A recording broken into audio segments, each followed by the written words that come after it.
Essa é a nossa análise do Xperia XA1 Ultra, que é um smartphone intermediário de tela grande que a Sony está trazendo aqui para o Brasil agora em agosto.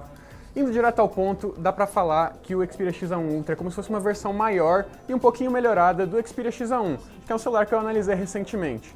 Isso quer dizer basicamente o quê? Que ele tem algumas coisas muito boas que foram mantidas e algumas outras que foram um pouco melhoradas. Mas claro que tudo não é perfeito, tem algumas coisas meio ruins, mas vem comigo que eu vou explicar direitinho. Para começar falando do que mudou em comparação com o XA1, o mais óbvio é o tamanho do aparelho. O XA1 Ultra ganhou 2 cm de altura e mais do que 1 de largura em relação ao irmão menor, mas manteve exatamente o mesmo estilo quadrado e com bordas grandes acima e abaixo da tela, embora praticamente tenha ficado sem bordas nas laterais. Se você curte esse estilo próprio da Sony, então tá tudo certo, não tem problema, mas eu continuo achando ele meio antiquado. A qualidade da construção também foi mantida, ou seja, a carcaça de metal é rígida e deve conseguir aguentar aí uma ou outra queda sem sofrer grandes danos. E assim como o XA1, o Ultra também não é a prova d'água. Mesmo com o aumento de tamanho, a pegada do XA1 continua sendo confortável na maior parte do tempo na hora de segurar o aparelho. Um efeito colateral negativo desse tamanho maior é que ele ficou um pouquinho mais difícil de usar com uma mão só, mas isso provavelmente só vai acabar te incomodando se você tiver mãos muito pequenas. E não é só o corpo do celular que ficou maior, a tela também evoluiu e não foi só no tamanho não. O XA1 Ultra vem com um display de 6 polegadas com resolução Full HD, então você vai conseguir aproveitar os seus vídeos e games favoritos com um tamanho legal e com bom nível de detalhes. O painel continua sendo IPS LCD e tem um brilho forte e cores até razoáveis. Eu digo razoáveis porque as cores acabam não saindo tão vivas quanto poderiam ficar em um display AMOLED ou Super AMOLED. A experiência é boa do jeito que tá, mas se você já está acostumado com esse tipo de tecnologia, então pode acabar se incomodando. Mas só um pouquinho. Por mais que o processador do XA1 Ultra seja o mesmo MediaTek Helio P20 do modelo menor, o resto das especificações receberam um upgrade. No lugar dos 3 GB de RAM do XA1, o Ultra vem com 4 GB no total. Além disso, o armazenamento interno dobrou de 32 para 64 GB e isso sem abrir mão da entrada para o cartão microSD. Isso quer dizer que o celular funciona muito bem no uso cotidiano e que também cabem várias fotos, músicas e aplicativos na memória dele, especialmente se você usar um cartão microSD para expandir ela. Além disso, ele abre e troca de aplicativos muito bem e com muita rapidez, mesmo quando tem jogos pesados envolvidos. E falando em jogos, o aparelho não sofreu para rodar títulos com gráficos exigentes, como Mortal Kombat, Asphalt Extreme e Mobius Final Fantasy. A gente também não notou queda de frames em games que rodam a muitos quadros por segundo, como é o caso de Horizon Chase. O único momento de lentidão que deu para perceber foi mexendo nos menus de Injustice 2, mas na hora das lutas tudo rodou lisinho, ou seja, você vai poder jogar sem problemas. Agora, um dos pontos em que o XA1 Ultra realmente se destaca é nas câmeras. Na traseira, ele vem com um sistema muito parecido com o do antigo top de linha da Sony, o Z5 Premium. São 23 megapixels no ótimo sensor da empresa, com uma lente com abertura grande o bastante para conseguir fazer imagens muito boas tanto de dia quanto de noite, isso incluindo muitos detalhes, cores legais e um bom contraste. O modo manual do software também dá bastante controle para você poder afinar a captura do jeito que precisar, e a Sony também incluiu alguns filtros no estilo Instagram e elementos de realidade aumentada para você poder fazer umas fotinhas mais engraçadas. A única coisa que incomoda na câmera traseira é o efeito de lens flare, que aparece quando tem luzes muito fortes refletidas em alguns ângulos nas beiradas da lente. Mesmo assim, a câmera traseira do XA1 Ultra realmente se destaca entre os smartphones intermediários, ou pelo menos a maioria deles, e talvez ela até consiga rivalizar com a câmera do Zenfone 3.1, mas isso é uma coisa que eu vou deixar para o nosso comparativo. Na câmera frontal, a Sony chegou a falar que o XA1 Ultra traz a experiência definitiva para selfies. Como as tecnologias estão evoluindo o tempo todo, esse negócio de experiência definitiva em selfie é meio que uma balela da Sony, né?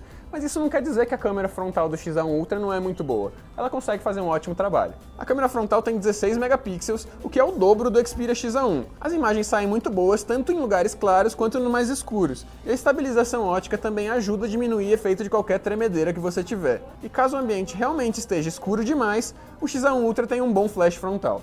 Na hora de gravar vídeos, o celular também consegue fazer um bom trabalho, mas a resolução máxima das gravações é Full HD.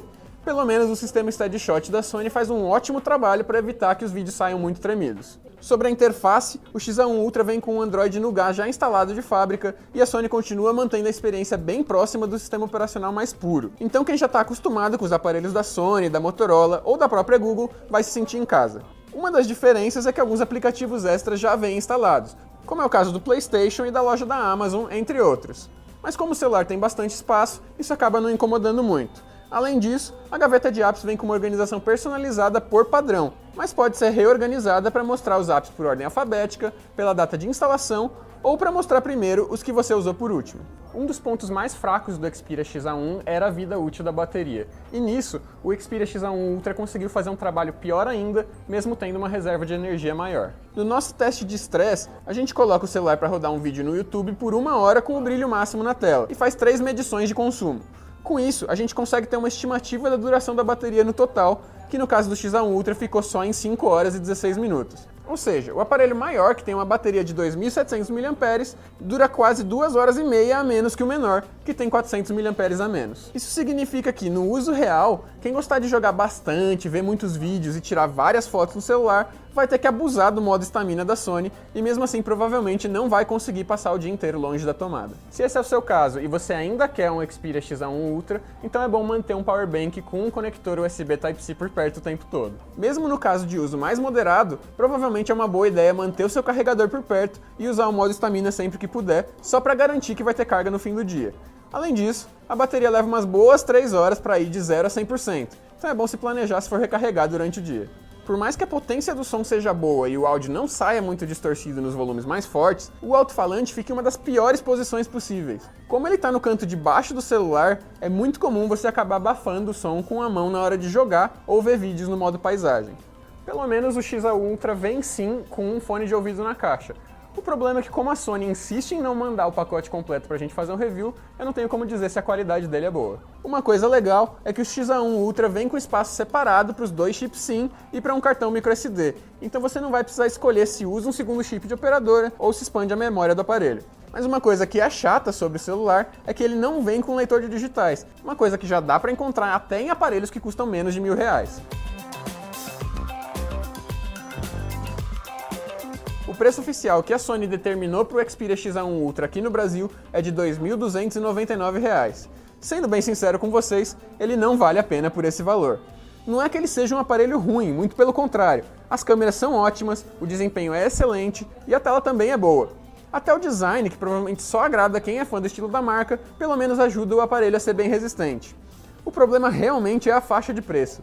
Por R$2.000, você consegue comprar um Moto Z2 Play ou um Zenfone 3.1, que tem especificações tão boas quanto ou até melhores, e incluem leitor de digital e outras tecnologias muito interessantes. Desse jeito, a Sony realmente dificulta as coisas para ela mesma.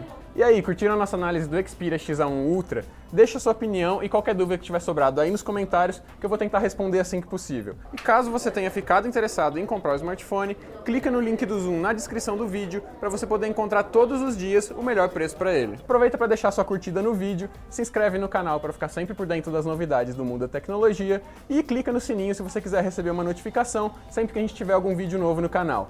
Por enquanto eu vou ficando por aqui e eu vejo vocês na próxima.